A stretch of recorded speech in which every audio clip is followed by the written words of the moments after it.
আসসালামু আলাইকুম ওয়া রাহমাতুল্লাহি ওয়া বারাকাতুহু।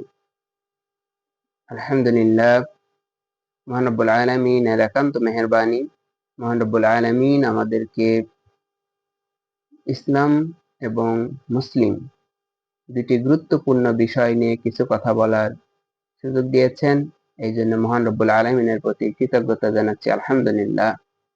মানবতার মহান শিক্ষক রাসূল করিম সাল্লাল্লাহু আলাইহি ওয়াসাল্লামের প্রতি দরুদ সাল্লাল্লাহু আলাইহি ওয়াসাল্লাম। সম্মানিত মেডিকেল টেকনোলজিস্ট, ফার্মাসিস্ট ভাই ও বোনেরা, সবাইকে স্বাগত জানাচ্ছি আমাদের আজকের এই আয়োজনে। সম্মানিত ভাইরা, আমরা দেখি রমজান মাস আমাদের একটি বড় সংখ্যক মানুষের মধ্যে ইবাদতের একটি পূর্ণ প্রস্তুতি এবং খরচ করার একটা প্রতিযোগিতা আমরা দেখি, এবং কৃপণতা কমিয়ে উদারতার একটা অনন্য উদাহরণ আমরা দেখি। এটি আমাদের জন্য যেমন আশাব্যঞ্জক, তেমনি আমাদের জন্য ফলপ্রসূও বটে। মুসলিম উম্মার জন্য একটি অন্যতম নিদর্শন।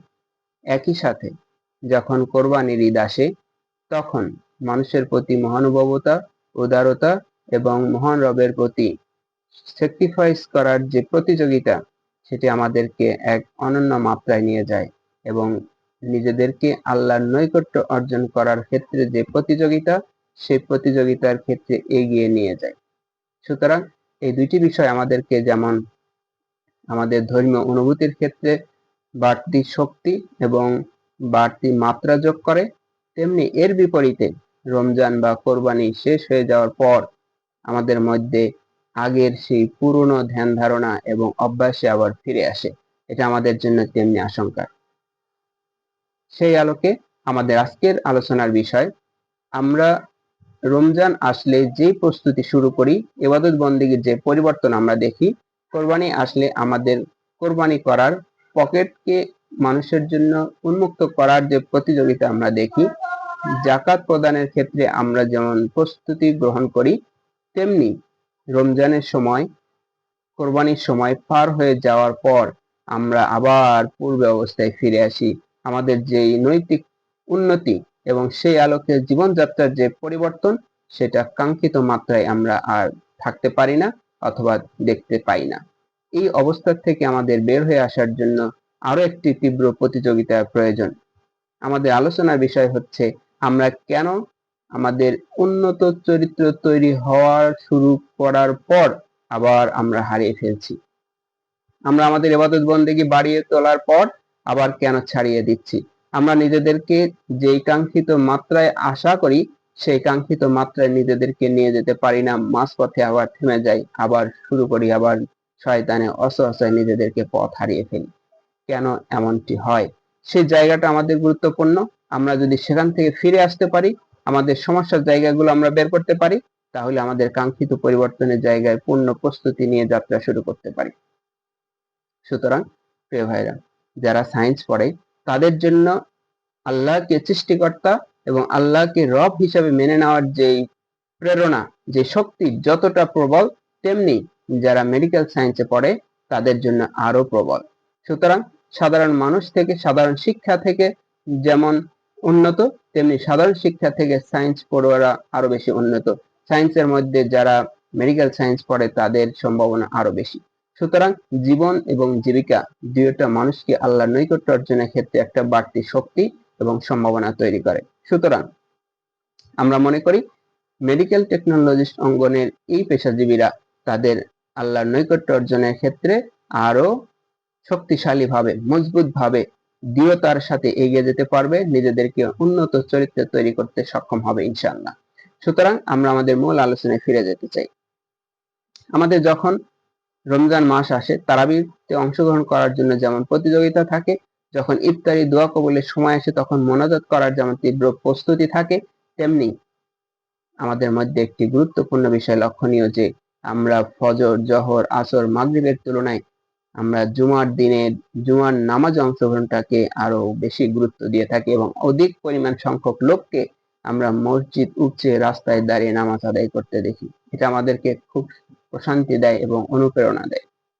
তেমনি আরো একটা বড় জমায়েত আমরা দেখি, যখন কেউ মারা যায় সেখানে জানাজায় অংশগ্রহণ করার মধ্য দিয়ে আমরা একটা বড় জমায়েত সেখানে আমরা দেখি, এবং একসাথে জামাতে অংশগ্রহণ করার একটা তীব্র প্রতিযোগিতা আমরা সে সময় দেখি।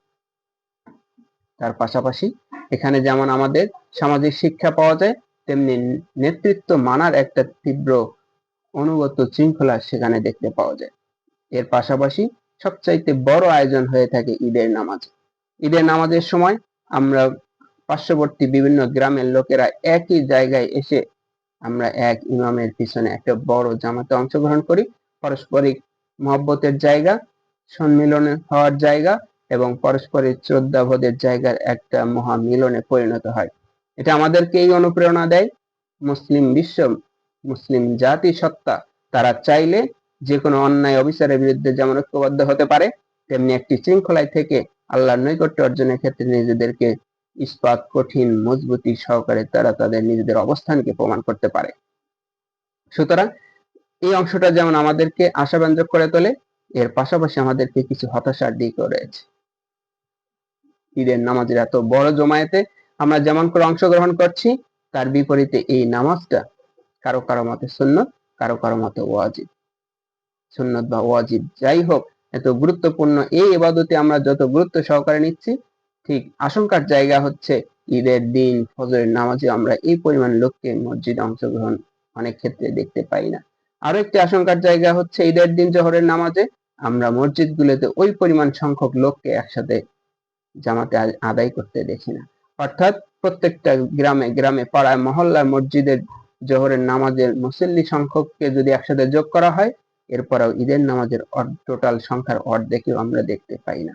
এই আশঙ্কাগুলো দূর করার একটা অন্যতম প্রেরণা, অন্যতম উদ্যোগ আমাদের থাকা দরকার। তাহলে আমাদের এখানে বের করতে হবে কি কারণ, যেই কারণে আমরা জুমার নামাজে অংশগ্রহণ করলাম, তারাবির নামাজে অংশগ্রহণ করলাম, ঈদের জামাতে অংশগ্রহণ করলাম, কিন্তু মৌলিক ফরজ ইবাদতের নিয়মিত 5 ওয়াক্ত নামাজের জামাতে আমরা কেন অংশগ্রহণ করতে পারছি না? একটা বড় সংখ্যক লোক রয়েছে যারা ফরজ নামাজ আদায় করে, অধিকাংশ ক্ষেত্রেই বিভিন্ন কারণে, ছোট ছোট কিছু কারণে একা একা নামাজ আদায় করার একটা তীব্র প্রতিযোগিতা দেখা দেয়। কিন্তু রাসূল করিম সাল্লাল্লাহু আলাইহি ওয়াসাল্লামের নির্দেশনা, তার আশঙ্কা এবং তিনি যে ধমক দিয়েছেন, যদি শিশু, বৃদ্ধ, মহিলা না থাকতো তাহলে তিনি ঘরগুলোকে জ্বালিয়ে দিতেন, যে ঘর থেকে কেউ জামাতে অংশগ্রহণ করেনি, মসজিদে অংশগ্রহণ করেনি। সুতরাং এমন একটি ধমক দেওয়ার পরেও আমরা যখন একাকী নামাজ পড়ার ব্যাপারে তীব্র প্রতিযোগিতায় নেমে পড়েছি, এই অবস্থা থেকে আমাদের বের হওয়াটা জরুরি। রমজান মাস আমাদের পরস্পর যে সহানুভূতি, সহনশীলতার শিক্ষা দেয়, তার বিপরীতে রমজান পার হওয়ার পর আমাদের মধ্যে আবার পূর্ব অবস্থায় ফিরে যাওয়ার তীব্র প্রতিযোগিতা দেখা দেয়।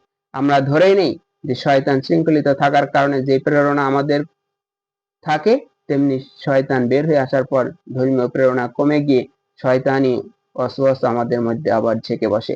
সেখান থেকে আমরা নিজেদেরকে বের করতে পারি না বলেই আমরা আবার পূর্বে অবস্থায় ফিরে যাই। সুতরাং এই অবস্থা আমাদের কেন ঘটলো?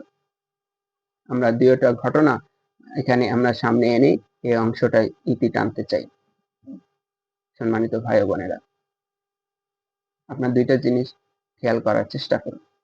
এক নম্বর হচ্ছে রাসূল করিম সাল্লাল্লাহু আলাইহি ওয়াসাল্লামের ইসলামের দাওয়াত সবার কাছে পৌঁছার পর মক্কার একটা অংশকে যখন আবিসিনিয়ায় হিজরত করার প্রয়োজন হলো, হিজরতের পরিপ্রেক্ষিতে আবিসিনিয়ায় লোকদের বিভিন্ন ধরনের কষ্টের মধ্যে দিয়ে দিনাতিপাত করতেছিল।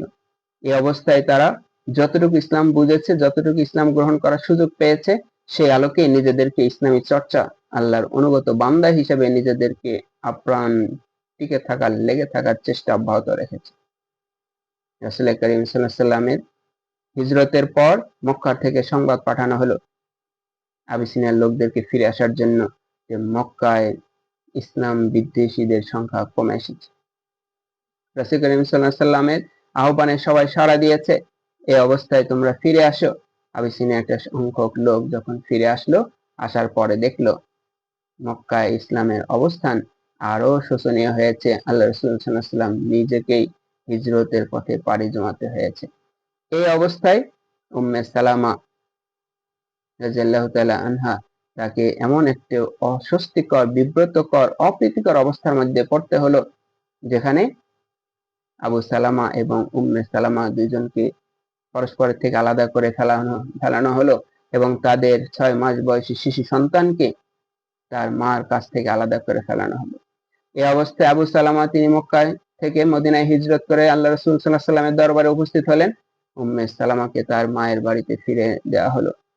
এই অবস্থায় তিনি না খেয়ে অনাহারে প্রত্যেকটা দিন আল্লাহর দরবারে ক্রন্দন করে তিনি তার অবস্থানকে যখন কোনোভাবেই মেনে নিতে পারছিলেন না, তখন তার নিকট আত্মীয় মামা সম্পর্কীয় তিনি তাকে সন্তানকে তার কাছে ফিরে দেওয়ার ব্যাপারে আর্জি জানালেন এবং তার পিতার পক্ষ থেকে সম্মতি দেওয়ার মধ্য দিয়ে, তার শ্বশুর বাড়ির পক্ষ থেকে সম্মতি দেওয়ার মধ্য দিয়ে সন্তানকে উম্মে সালামার কাছে ফিরে দেওয়া হলো। উম্মে সালামার কিছুদিন পর তিনিও তার নিজের যাত্রাকে মদিনার মনস্থির করলেন এবং সেখান থেকে ওসমান রাদিয়াল্লাহু তাআলা আনহুর সহযোগিতায় তিনি মক্কা থেকে মদিনায় যাত্রা করলেন এবং আবু সালামার কাছে মিলিত হলেন। রাসূল সাল্লাল্লাহু আলাইহি ওয়াসাল্লামের দরবারে মিলিত হওয়ার মধ্য দিয়ে তিনি প্রমাণ করলেন, আপদ বিপদ মুসিবত যাই আসুক, আল্লাহর উপর ভরসা যার একনিষ্ঠ। রাসূল করিম সাল্লাল্লাহু আলাইহি ওয়াসাল্লামের কাছ থেকে যে শিক্ষা নিয়েছেন, এই শিক্ষার উপর যারা অটল, অবিচল এবং নিষ্ঠা রয়েছে, তারা কখনোই কোনো আপদ বিপদ মুসিবতে তারা নিজেদেরকে পথহারা করতে পারে না, বিচ্যুত হতে পারে না। দ্বিতীয় আরেকটি অংশ আপনাদের সামনে উপস্থাপন করতে চাই। মক্কায় যখন বিভিন্ন গোত্রের লোকেরা তাওয়াফ করতে এলো, রাসূল করিম সাল্লাল্লাহু আলাইহি ওয়াসাল্লামের সাথে যেন বিভিন্ন গোত্রের লোকেরা সাক্ষাৎ না করে, সেই কারণে আবু জেহেল এবং তার অনুসারীরা বিভিন্নভাবে প্ররোচনা দিতে থাকলো, তোমরা মক্কায় মুহাম্মদ নামে এমন একজন লোক রয়েছে, তার কথাও শুনবে না এবং তিনি জাদুকর, যেই কথা শুনতে যায় সেই তার বাপদাদার ধর্মকে ত্যাগ করে বসে। এই অবস্থায় দায়ুসী গোত্রের প্রধান তুফাইল ইবনে আমির রাদিয়াল্লাহু তাআলা আনহু তিনি যথারীতি ফিরে আসেন।